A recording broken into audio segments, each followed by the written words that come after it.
NCRPO naka-heightened alert hanggang sa ikalawang linggo ng Enero kaugnay ng paggunita sa pista ng Nazareno.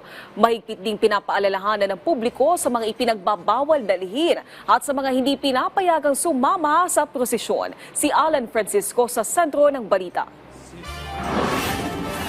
Walang nakikitang banta sa Metro Manila sa ngayon ang National Capital Region Police Office. Kaugnay ng magaganap na traslasyon ng Jesus Nazareno sa Huwebes, January 9. Sa programang Mike Abi Live, sinabi ni Police Major Mirna Diploma ng NCRPO na handa sila para sa security coverage ng matiyak ang maayos at ligtas na traslasyon. Higit 12,000 pulis ang itatalaga ng NCRPO sa religious event ng mga Pinoy devotees. May higit 2,000 rin mula sa iba pang ahensya, habang magdadagdag pa sila ng pulis, depende sa magiging sitwasyon. Mismo din ang aming Acting Regional Director, Police Brigadier Anthony A. Aberin, will be on the ground para siguraduhin na maayos ang deployment at kalagayan ng kapulisan at mga deboto. Naka-heightened alert status ang NCRPO hanggang sa ikalawang linggo ng Enero. Paulit-ulit na paalala ng otoridad, huwag dalhin ang mga ipinagabawal na bagay para hindi na maabala, gaya ng hooded jacket, sombrero, ang payong, kapote at lagayan ng inuming tubig kung magdadala ay dapat ding transparent. Hindi rin dapat magdala ng mga paputok, patalim o anumang armas. Huwag magsuot ng alahas dahil karaniwang nasisilaw rito ang mga kawatan. Ang mga buntis, matatanda, person with disabilities at mga bata ay pinayuhang huwag na ring sumama sa prosesyon. Gayun din ang mga nakainom.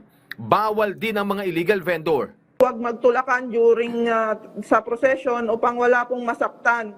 Bawal ang sumampa sa andas. Pinaalalahanan din po natin ang lahat na huwag kalimutan na maging maingat upang walang sinumang mapahamak at maiwasan po natin ang anumang casualties o injuries. Ay hinihingi ulit natin ang kooperasyon ng mga deboto na sana po ay sundin nila ang bawat alituntuning ilalatag ng simbahan at kapulisan upang maging matagumpay at maayos ang pagsasagawa ng prosesyon sa darating na January 9. Patuloy ang ginagawa nating koordinasyon sa Quiapo Church Administration.